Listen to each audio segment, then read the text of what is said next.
ത്തിന്റെ ആ സംഭവത്തിന് ഉണ്ടായിരുന്നു അവിടെ. അതൊക്കെ ആണ്. ഇപ്പോ നമ്മളെന്തായി, നമ്മാരും മുബത്തദീങ്ങളല്ല, സുന്നികൾ തന്നെ. നമ്മളെല്ലാം സുന്നികൾ തന്നെ, വേറെ ആരുമല്ല. മജ്‌ലിസിലിരിക്കുന്ന ആളുകൾ, സ്റ്റേജിലിരിക്കുന്ന ആള് എല്ലാം സുന്നികൾ തന്നെ. മാത്രം എന്താ ഇതിനറിയോ, എറുമ്പ് നമ്മളെ കാലിന്റെ ഉള്ളിൽ തായലിങ്ങനെ വന്നിട്ട് കയറിക്കൊണ്ടുണ്ട് മീത്തക്ക്. ഇപ്പുറം മീത്ത വന്നിട്ട് കടിക്കുമ്പോ അറിയും.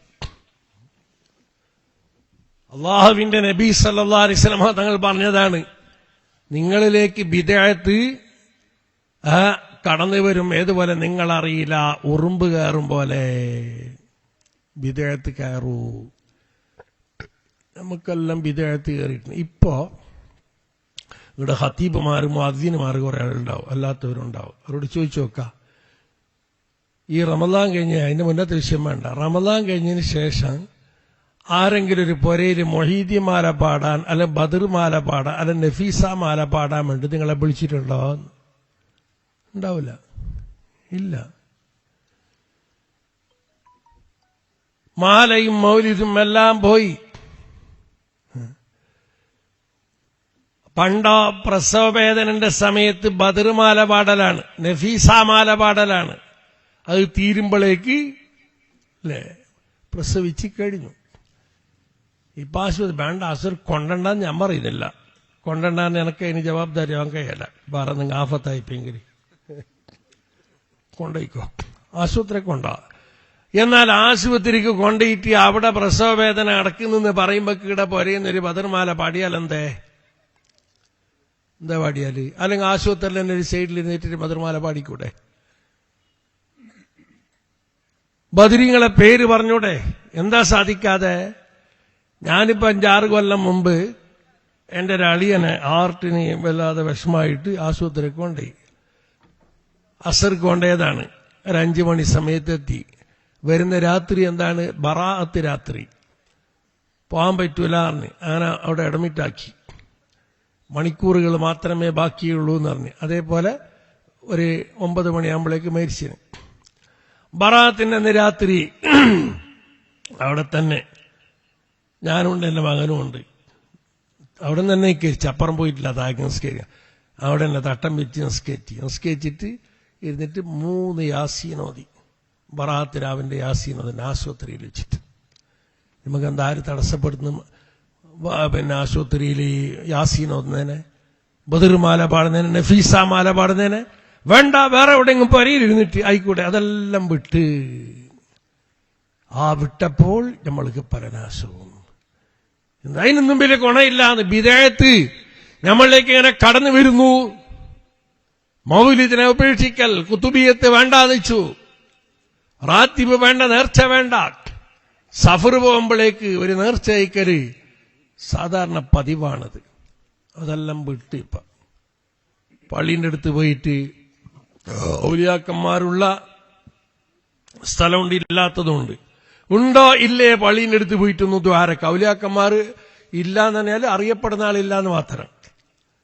അറിയപ്പെടാത്ത ഔലിയാക്കന്മാര് ഈ പഴയ കാലത്ത് മറമാടി വന്ന, അതുപോലെ തന്നെ ഏത് കാലത്താവട്ടെ ആയിരക്കണക്കിന് കബറുകൾ ഇവിടെ ഉണ്ടാവുമ്പോൾ ഔലിയാക്കന്മാർ ഇതിലില്ല എന്നെങ്ങനെയാണ് പറയുക? ഉണ്ടാവും. എന്തൊരാദരവായിരുന്നു. എന്റെ ചെറുപ്പത്തില് പുതിയാപ്പിള കൊണ്ടുവന്ന കൂട്ടത്തിൽ ഞാൻ പോയിട്ടുണ്ട്. ദർസിൽ കൂടുന്നതിന് മുന്നല്ല, ചെറിയത് ഞാനിപ്പോ. അപ്പൊ അവിടുന്ന് നമ്മളെ ഈ ഭാഗത്തുനിന്ന് അങ്ങ്, ഞാൻ അപ്പുറത്തെ വയലായതുകൊണ്ട് അങ്ങ് ജല്ലി മുതൽക്ക് അപ്പുറം കിഞ്ഞ വരെ ഉള്ള അവിടെയൊക്കെ പോകും. പുതിയാപ്പിളിന്റെ കത്തെ പോകുമ്പോഴേക്ക് അപ്പുറം വയലിൽ എത്തിയിട്ടാകുമ്പോഴേക്ക് വിളിച്ചാൾ എന്നിട്ട് അൽ-ഫാത്തിഹ.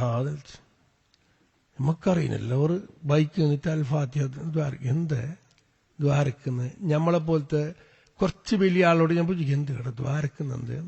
അത് മൈരിക്കലത്തെ പള്ളിന്റെ നേരെ, പള്ളിക്കലത്തെ പള്ളിക്ക് എത്തണമെങ്കിൽ 3 കിലോമീറ്റർ പോകണം. പള്ളിന്റെ നേരെ എത്തി. അതിന്റെ അപ്പുറം എത്തുമ്പോഴേക്ക് ഒരു വാത്തികൾ, മഞ്ഞനാടി പള്ളി. അതിന്റെ അപ്പുറത്ത് കിന്നത്തെ പള്ളി, അവിടെ ദ്വാരുന്നു. എന്താ, മരിച്ച ആളുകളുണ്ട്, അതിൽ സാലിഹീങ്ങളുണ്ട്. ഈ നിലക്കായിരുന്നു അവരുടെ നടപടി. ഇന്ന് അതൊക്കെ എന്തായി? അതൊക്കെ വേണ്ടായിക പോയത്ത വേണ്ടാത്ത പണി. ഇതാണ് നമ്മളെ അറിയാണ്ട് നമ്മളെ തുണിന്റെ ഉള്ളിലേക്ക് ഉറുമ്പ് കയറിയത്. വിദേഹത്ത് നമ്മൾ അറിയാതെ വന്നിട്ട് കയറി. അതുകൊണ്ട് ഈ പഴയ കാലത്ത് നടന്നിരിക്കുന്ന സുന്നത്ത്, ആ നടപടി, അതിനിവിടെ നിലനിർത്താൻ വേണ്ടിയാണ് SSF-ഉം.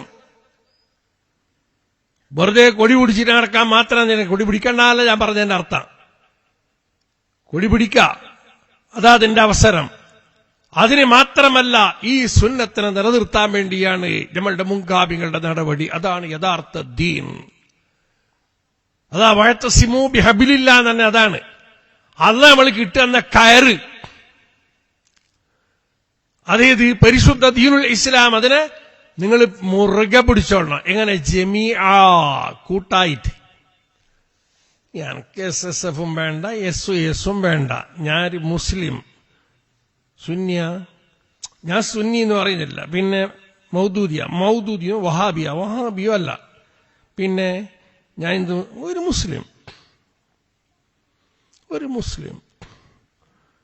ഇത് ഇനി മാർക്കറ്റില്ല. എന്തെങ്കിലും ഒരു പേര് വേണം. പേര് യഥാർത്ഥ പേരാവണം. സുന്നി, വെറും മുസ്ലിം. എനിക്ക് SUS-ഉം വേണ്ട, SSF-ഉം വേണ്ട. ഞാനൊരു മുസ്ലിം. ഞാൻ പള്ളിക്ക് പോന്നു. പള്ളിക്ക് എത്ര ആള് പോകുന്നറിയോ? സുന്നിയായിട്ട് പള്ളിക്ക് പോകണം. യദുല്ലാഹി അലൽ ജമാഅ, കൂട്ടത്തിന്റെ മേലെ, ജമാഅത്തിന്റെ മേലെയാണ് അള്ളാന്റെ റഹ്മത്ത് ഇറങ്ങുന്നത്. ഇതൊരു ജമാഅത്താണ്. SUS-ന്റെ സംഘടന, SSF-ന്റെ സംഘടന. ഞാൻ നീട്ടി പറയുന്നില്ല. ഉസ്താദ് അബ്ബാസ് ഉസ്താദിന്റെ അധ്യക്ഷ പ്രസംഗമുണ്ട്. പിന്നെ പേരോടിന്റെ മകന്റെ പ്രസംഗവും എല്ലാം ഉണ്ട്. അതുകൊണ്ട് SUS-ൽ മെമ്പറാവാൻ പറ്റിയവർ അതിൽ മെമ്പറാവുക, SSF-ൽ മെമ്പറാവാൻ പറ്റിയ ആള്